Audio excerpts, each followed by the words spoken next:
Oh, hey, here we're going to cover 41B, which is doing something similar to what we did in 41A. We're going to be solving systems by graphing, but we're going to use some application problems to put it in the real world. And then we're also going to talk about how we can utilize technology, which is going to be our graphing calculator, to find some a little bit tougher solutions.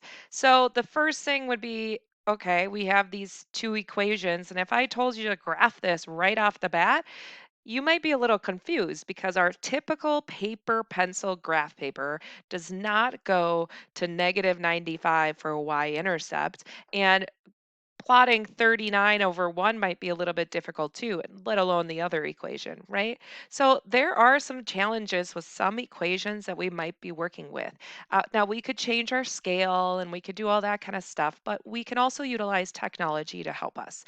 If you have a graphing calculator, you'll want to have it next to you during this process. Otherwise, there's some available online that you can get to by going to your Schoology page. All right, so first things first, here's a graphing calculator. There's a lot of different variations of it, but there's a whole bunch of steps that go into this process. So you might pause the video and write down these steps so that you can use it as we do a special problem. So the first thing you're going to click is the Y equals button, and that's in the upper left-hand corner of your calculator. It's right underneath the screen. Once you click the y equals, you are going to be typing in both of your equations, and they're going to be next to this y1 equals and y2 equals. And you might not know how to put an x in, so the x button is located right next to the alpha key, which usually is a different color. Once we get our equations in there, we are going to click the graph button, which is opposite of the y equals button. Now, sometimes when we graph things, we won't be able to see where they cross. So we're going to have to change kind of the scale of our graph and what we're looking at by clicking the zoom button and then choosing option number 0. I'll show you that when we get to a real problem. Then, oh, there's a zoom button. Then we're going to click the second and then trace button. And what that does is actually gets us into the calculate menu. So anytime you press the second key, you're going to get into your sub menus, which are listed above the buttons. We're going to choose the option number 5, intersect. And what that does is it's going to calculate the intersection point for us.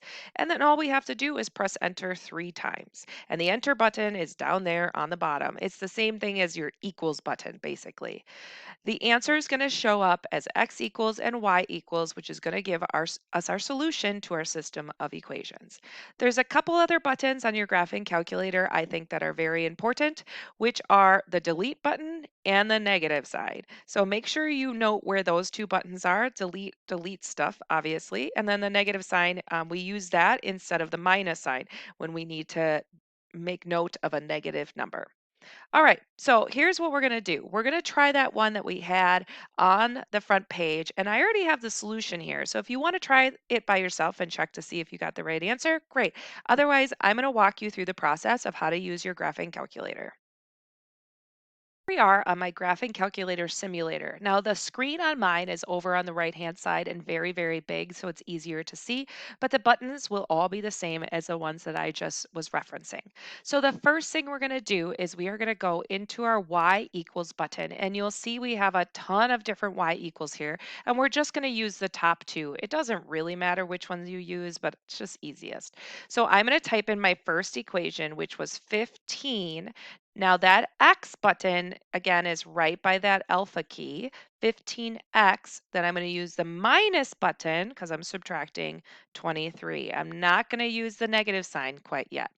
Then to get down to the next line, I'm just going to press the down button. You could also press enter, and I'm going to type in the second equation, 39, press that X key, and then minus 95. I'm not using negative because it's a minus. Okay. Once I get those in there, I'm going to press the graph button.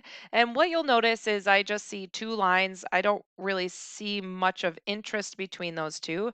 It's really important for me to see where they cross. So what I'm going to do is I'm going to fix where my window is showing. Now the window is the the image that we're seeing right here, right now. So I'm going to click that zoom button that's right in the middle of the top row, and I'm going to choose option 0. You won't see option 0 on the screen when you first get there. So you can either just type the number 0, or just to show you where it is, you can scroll down until you see, there it is, option 0. It's called Zoom Fit. And what this is going to do, the calculator is usually smart enough to use this, where it's just going to find where those lines intersect for us, so it will show. So I'm going to press enter to make that happen. So now we get a little bit better picture of our two lines. I can see where those lines are going to or are intersecting right there. However, I have no clue what point that is, because I don't even know what my scale is. My y-axis is super thick right now because of all the little probably tick marks there. I have no clue where that's located. So I'm going to make the calculator figure it out for me. This is that step where we are going to press the second key, and then we're going to press the trace button, and that gets us into this calculate menu. We're going to choose option number 5, because that is what we're looking for, is the point of intersection. So I'm going to either press the number 5 or highlight 5 and press enter. And then I press enter 3 times.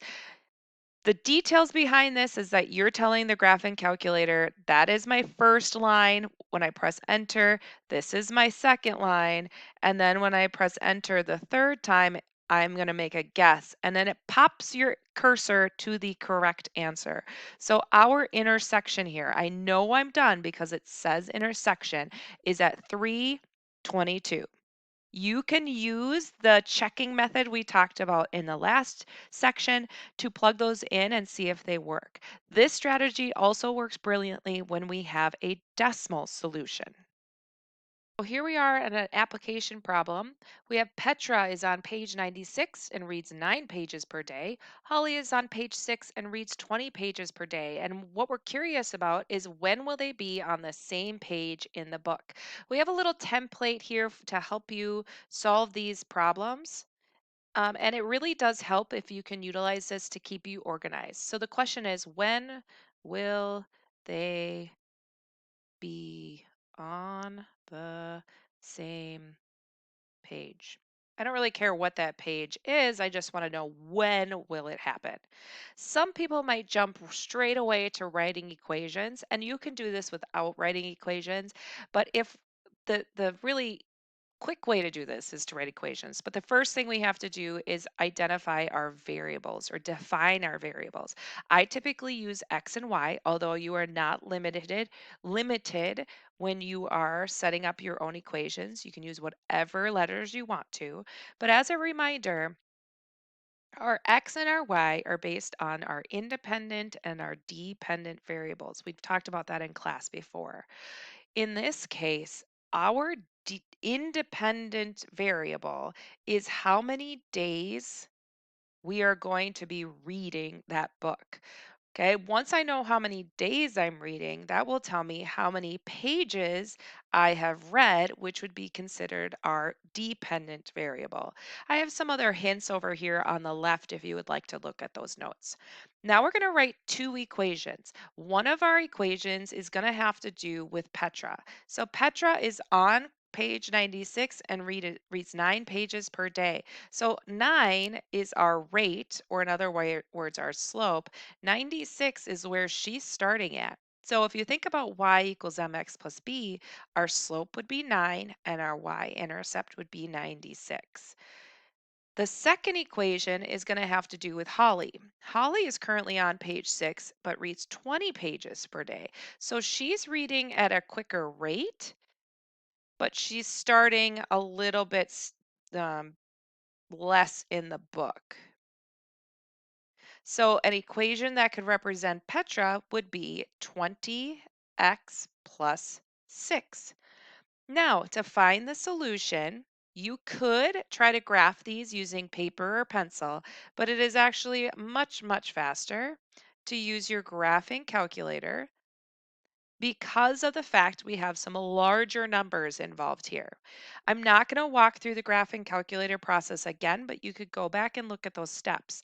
The answer that you end up getting from your graphing calculator is x equals 8.18. And now I rounded because it was a long decimal, and y was 169.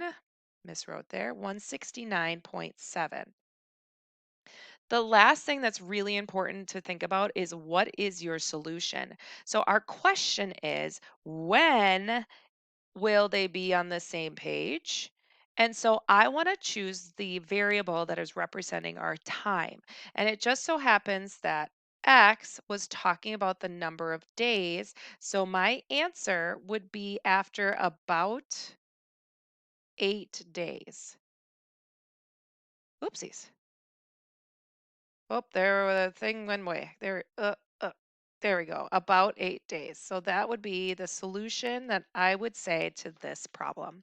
I hope that helped. Have a great day.